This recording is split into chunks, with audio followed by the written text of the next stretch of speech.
Welcome to the Brentwood Centre in Brentwood near the M25 for the 2011 Carp Show in Brentwood.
Hello, and I'm Helen, and I'm on the Carp4u stand.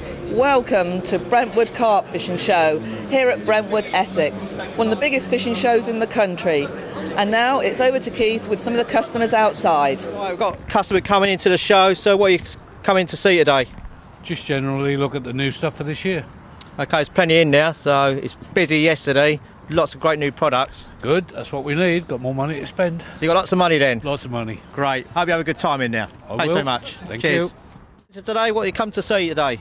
We're hopefully looking for some bargains, you know. It's good to be here again. We come most years, and most of the exhibitions are really good, so, you know, always looking for a bargain. So you got plenty of money to spend then? If the missus is watching, no, but if she's not, yeah, got a few hundred on me. Okay, we've just put it on Facebook for her to see on YouTube tonight then. Yeah, she'll be watching, no doubt.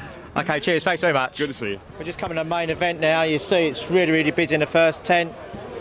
Absolutely packed in here, and it's only early, 9:30, so let's keep moving.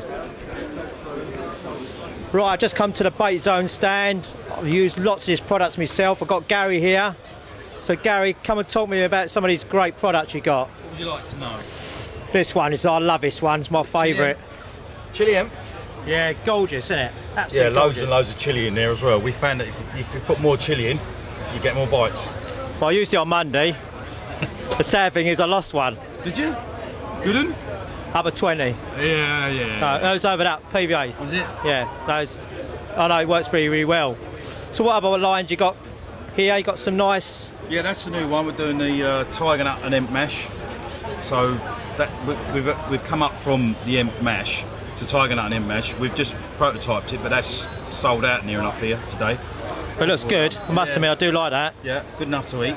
Yeah. So we sort of move on. We've got some of these paste here. It looks like. Yeah, you got particle paste and hemp paste, which is proven to be a real winner because of how much you get. You get absolutely loads in there. And it's full of all the oils and all the natural stuff. And then just squeeze it, either squeeze it around a lid, put a boilie on or a pellet and squeeze it around there, and it just slowly breaks down, sending off all the particles and the milk from it, what's inside it. It's excellent. This is absolutely fantastic. Yeah, that's the new 2.5 mil blood pellet as well as the 4.5 mil.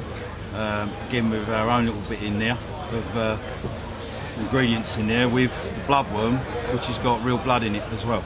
So this is this product here? Yeah, that's that one. Yeah, so just you can either add that on top of that as well, just pour it all in there, or dip your bag and everything else on there. If you go onto YouTube and type in BaitZone, you'll see that actually working, and it just pours off the bait. Right. Yeah, and it creates like a bloodworm bed on the bottom. It's been really, really good, successful that is. Standard multi-mix pellets. They're just marine halibut stuff in there. and the same with the larger sizes with some of the drilled holes in there. But as you know, pellets are going through the roof at the moment, price-wise, so it's really difficult to keep a good quality pellet for a lower price, so we can all afford to use it. Well, if I just show you to the cameras this pellet, this is real bait boat pellet. As you see, loads of different types of pellet. That's absolutely awesome. This looks good. Gary, what's in here? That's a winner. That's got a bit of everything in there, but make sure there's no nuts in there for the waters that won't allow you to use the nuts. So you can use our tiger nuts to add to them if you're allowed to use them. But just banging that in a bait boat or PVA bags again is such a winner. And you can use the particles that are in there and put them straight on the hook, rather than use the fake stuff. Again, I do like the look of this one. Is again for bait boats. This is really good. But any of our stuff you can just add to it. So if you want to use the tiger nut, crushed tiger nut and mash, or the mash itself, just chuck it in. Even stick the ground baits in it. As long as you add all of our stuff together, use it all together, it's all fine. It's only in case you add someone else's that it makes it go off, because theirs isn't PVA proof or longer lasting, which all of this stuff is. So you don't throw any of it away. Right. Once you finish with it, just put a lid back on, reuse it, keep it in the boot of the car. Superb. Well, I know from my own self, I use this a lot, this product, and I can guarantee it's absolutely PVA friendly. I've used most of this and it's absolutely fantastic. Right, I come to the Billericay and District stand here. It's funny enough, it's where I started my carp fishing, down at Southminster, so it's nice to talk about the old lakes where I started my carp fishing. So give us a bit of history of your lakes. Well, yeah, club was founded in 1957 and now it's up to over 5,000 members, approximately 5,000 members in the club now. We've most probably expanded the waters slightly since then, and we now have 32 lakes under our control and several miles of river in 6 stretches. We still cater for all anglers. We're not just carp fishing, we're into silverfish fishing as well. And we have lakes all around the Essex, so there should be something near everybody. So besides the website, is there any other information that anyone wants to join the Billericay districts? Is there any leaflets or brochures you produce? Yeah, there is a helpline, and the helpline number is 0844 33 53 978, along with a website. Well, we move on to Colin then. So would you like to tell us about your website? We've got www.bdac.co.uk. We've been running it for about 10 years now. It's got all of our fisheries on there. There's photographs of the lakes. We've got catch reports which show where the anglers can send in their photographs and reports on a regular basis. We've got that on there for the last 4 or 5 years, so you can look back at the past history of the club and the fisheries. Got all the match results are on there, updated on a regular basis. And any club news, so if we've had to close the fishery for any reason, or it's on there straight away. Changes to padlock numbers, to numbers where the farmers decide to change the combination up, that will go up on the website. If we can't issue it to members directly through their email address. Okay, so if you want to join Billericay District, want to find out any more information, this is the lakes, these are the guys to contact. We've got a very special customer here today, all the way from Sweden to come to the Brentwood Carp Show. This is Ola. Hello Ola, so why have you come to the Brentwood Carp Show today? It's to see all the news and get more information about carp fishing, because the sport isn't that big in Sweden. So see all the news and maybe meet some new friends and carp fishers that I can get along with. Maybe get some contacts to fish in England. So yeah. You've just been telling me that carp fishing actually in Sweden isn't that big, that it's quite a new sport. So just tell me a little bit more about that for everybody that's watching. Carp fishing really started off in the early 80s, but it started to grow mid-90s. But it's not really growing very fast because of we don't have enough waters, and yeah, the waters we have are more specimen waters, big lakes, not a lot of carp, very hard to fish. So hopefully in the future we will have more like your day ticket waters with smaller carps, and so we can get youngsters into the sport. That's what we hope for in Sweden. Oh, that sounds good. So where do you fish at the moment? Are you fishing in France at the moment? I go to France quite often, but I'm a family now, so we don't fish that much, a couple of days every year. But I do a lot of fishing in Sweden, both for carp and pike, but mostly for carp. But it's hard to get the time off, so I have a couple of lakes I'm visiting around. And what sort of things are you hoping to get from the show today? Are you after something specific?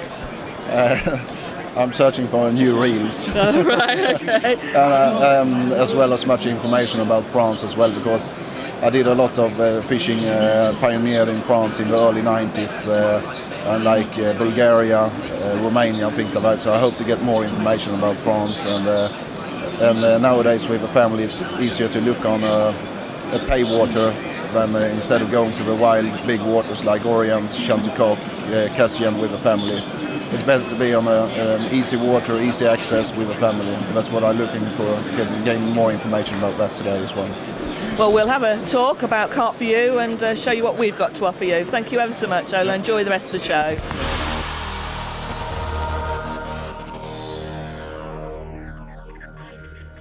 Right, we now come to Rigmaster, my old mate Wayne. We're going to see how the chog rig is tied. Everyone asks about the chog.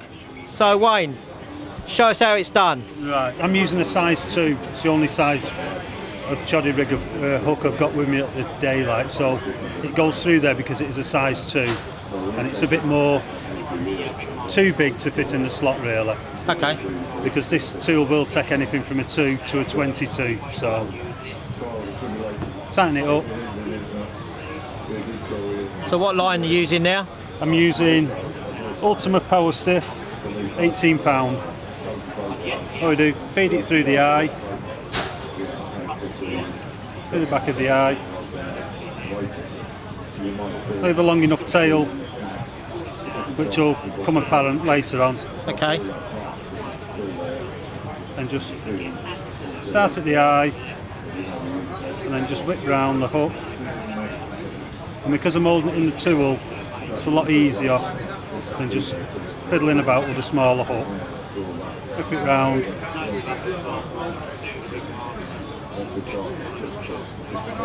Back through the eye. Pull the whipping down. Put it nice and tight.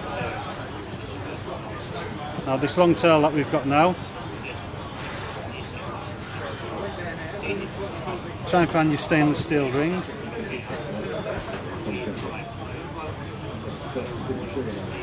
Once it's on the tail, see I'm still holding the tool. Back through the eye.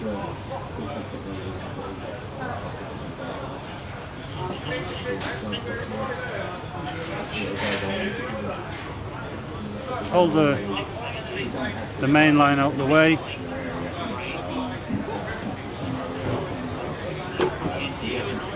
Just trim the line a touch, cigarette lighter, bob the end to the length you want. Very easy to tie, isn't it? There you go. So much easier. Yeah, I mean, I'm not messing about just holding the hook. The hook is now 4 inches longer. So basically... Especially with a smaller hook, it's just that's the ideal size tool to use. Yeah. Then just to take it out, unscrew it.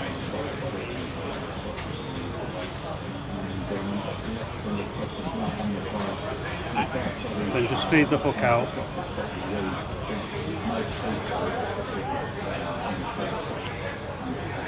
So you can see there we've got a perfect chod. The ring, very easy to tie. Because of the tool, it makes it so much easier. Okay, we also, I noticed you've got some new packaging on here, Wayne. Yeah, it's the first time the packaging's been out. And it's a lot easier, it looks better, it's moulded to the tool. Still got the full instructions on the back, barcoded up for the shop, so it just looks more presentable. So Wayne, thanks for your time. Right, cheers mate. I'll be doing some more chogs now. Yeah. Cheers. Okay, we're now going to move on. We've now done Rigmaster, so let's go and see what else is about.